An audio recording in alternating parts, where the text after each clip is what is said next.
Ngayong araw ituturo ko sa inyo kung paano magpatubo ng kabuting saging gamit ang dahon ng saging.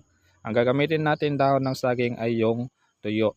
At putulin natin siya ng 12 inches o kaya 10 inches ang kanyang haba katulad nito. Ganyan yung ating pagputol. Pwede natin siyang ilagay sa sako. Huwag na natin itong tali-talian na gaya na ginagawa ng iba.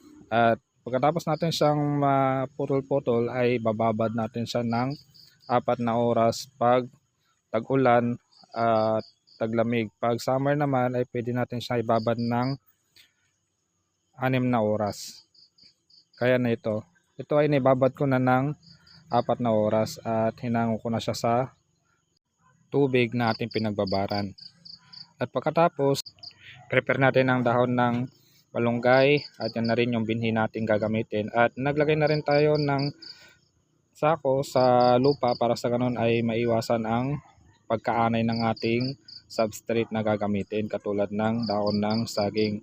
At yan na rin maglagay rin tayo ng kahoy sa gilid-gilid. Bawat 1.5 meter ay maglagay tayo o 1 meter para sa ganun ay hindi matumba yung ating gagawin na patubuan ng kabuting saging. At ang bawat layer, itong unang layer na ating ginawa ay 4 inches. At ang paglalagay ng binhi ay doon sa gilid-gilid. At ang paglalagay ng fresh na dahon katulad ng malunggay ay doon sa gitna. At kung wala naman kayong malunggay ay pwede rin naman yung madri cacao. Yun yung ilalagay natin kung wala tayong malunggay. At ganyan lang bawat layer. At sa pangalawa ganun ulit na 4 inches yung kanyang kapal at yun na rin ay maglagay tayo ng dahon ng malunggay sa gitna. Yung fresh yung ating ilalagay o kaya kakawati. Ganyan. At pangatlong layer ganun pa rin.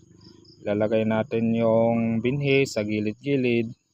At nasa inyo na kung tumpok-tumpok yung ilalagay ninyo o yung pag-spread ninyo ay pahaba. At nasa inyo na yan. At nasa inyo rin optional kung maglalagay rin kayo ng triple 14 na abono. Kunting-kunti lang yung ating ilalagay bawat layer. Ang paglalagay ng abono ay optional lamang at pwede tayong hindi maglagay ng abono para sa ganun ay baka marami yung mailagay natin ay sanhin ng pagkamatay ng ating tanim na mushroom o kaya pagtubo ng maraming kupreno sa ating ginawang substrate na patubuan ng kabuting saging.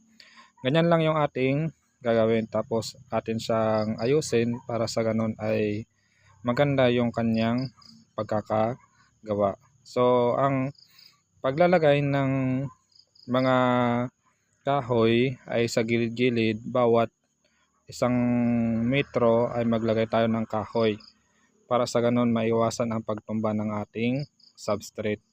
At ang kapal ng bawat layer ay nasa 4 inches. At pag tag-ulan ay mag 7 layer tayo at pag mainit naman ay mag 5 layer lang tayo.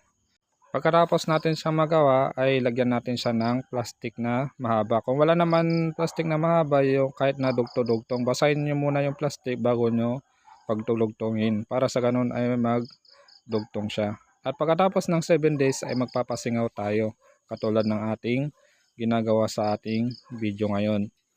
Ito ay pinapasingaw natin ng 4 na minuto o kaya 20 minutes o kaya 30 minutes. Nasa inyo na yan para sa ganun ay matrigger yung ating mushroom para siya ay tutubo. At after ng 14 days ito na at ready nang i-harvest. Ang pag-harvest ng mushroom ay yung ganito na bilog-bilog pa lamang na makikita ninyo. Yan ay pwede nang i-harvest. Yung medyo patulis na yung kanyang itsura. At kung maliliit pa yan, kahit na o kaya makikita natin na kahit na maliliit yan, basta patulis ay i-harvest na natin. At kung nakita naman natin na malalaki pero pabilog pa rin, ay nasa atin na kung harvestin natin o hindi. Ayan.